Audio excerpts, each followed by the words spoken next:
रवि प्रदोष व्रत कथा।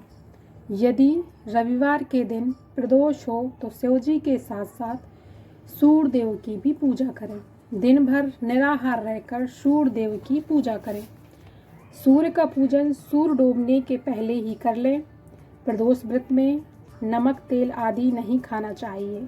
दिन भर निराहार व्रत रखकर शाम को पूजन करके गेहूं का आटा, दूध, मिठाई, गुड़, फल आदि खाना चाहिए। 1 वर्ष तक नियमित प्रदोष व्रत करने से मनुष्य के रोग, शोक तथा शत्रुओं का नाश होता है और व्रती धन, धान्य, कीर्ति आदि प्राप्त करता है। अब हम कथा सुनेंगे। एक बुढ़िया थी। रविवार के दिन वह हमेशा अपने घर को गाय के गोबर से लीपती तथा सायंकाल के पहले ही पूजा करती तथा पकवान एवं फलों से नैवेद्य लगाती और स्वयं प्रसाद खाती थी। इससे शिवजी और सूर्यदेव उस बुढ़िया के ऊपर प्रसन्न हो गए और उसके पास किसी भी प्रकार की कमी न रही। उसकी संपन्नता को देखकर पड़ोसन को उसके ऊपर बड़ी ईर्ष्या होने लगी। उसने अपने मन में सोचा कि यह बुढ़िया मेरी गाय के गोबर से अपना घर लीपती है, इसी कारण इसको धन्य धान की प्राप्ति हुई है। अतः उसने अपनी गाय को घर के भीतर बांधना प्रारंभ कर दिया। इसी कारण उस बुढ़िया को अगले रविवार को गोबर न मिला।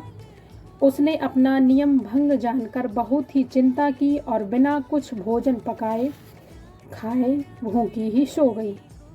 रात में भगवान ने उस बुढ़िया को स्वप्न दिखाया और कहा कि तुझे आज गोबर नहीं मिला है, जिससे तुम बहुत दुखी हो। अतः तुमको एक ऐसी गाय देता हूँ जिससे तुम्हारे सभी कष्ट दूर हो जाएंगे, मनोकामनाएं पूर्ण हो जाएंगी। सुबह उस बुढ़िया ने देखा कि आंगन में अपने बछड़े के साथ एक सुंदर गाय खड़ी है। बुढ़िया को स्वप्न की बात याद आ गई और उसने बड़े ही प्रसन्नता से गाय को ले जाकर बाहर बांध दिया। बुढ़िया की गाय को देखकर पड़ोसन को और अधिक ईर्ष्या होने लगी। वह गाय सोने का गोबर करती थी। यह देखकर पड़ोसन और अधिक आश्चर्य करने लगी। उसने उस रविवार गोबर को उठाकर उसकी जगह अपनी गाय का गोबर रख दिया।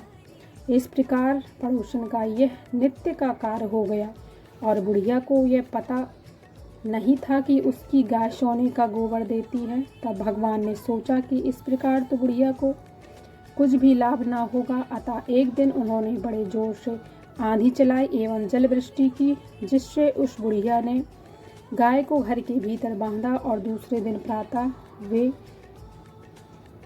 घर के अंदर ही बांधना शुरू कर दिया।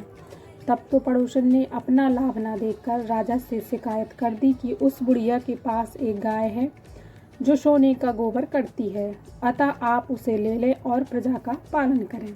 राजा को यह बात जच गई और उसने उस बुढ़िया की गाय मंगवा ली, किंतु भगवत कृपा से उस दिन गाय ने सोने का गोबर ना करके साधारण गोबर ही किया। तब राजा ने उस बुढ़िया को बुलाकर पूछा कि क्या तुम्हारी गाय वास्तव में सोने का गोबर करती है?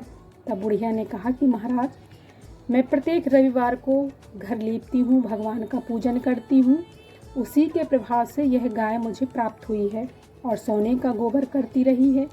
पड़ोसन के कहने से आपने मेरी गाय छीन ली है।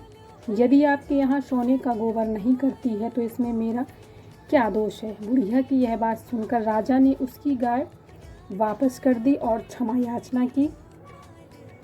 राजा ने पड़ोसन को दंड दिया तथा संपूर्ण राज्य में घोषणा कर दी कि सभी लोग रविवार को व्रत करें। राजा ने स्वयं व्रत करना आरंभ कर दिया, जिससे राजा व प्रजा प्रसन्न हो गए। राज्य की निरंतर प्रगति होने लगी तथा धन, धान्य आदि किसी प्रकार की कमी ना रही। बोलिए भगवान भोलेनाथ की जय। जय जय श्री राधे।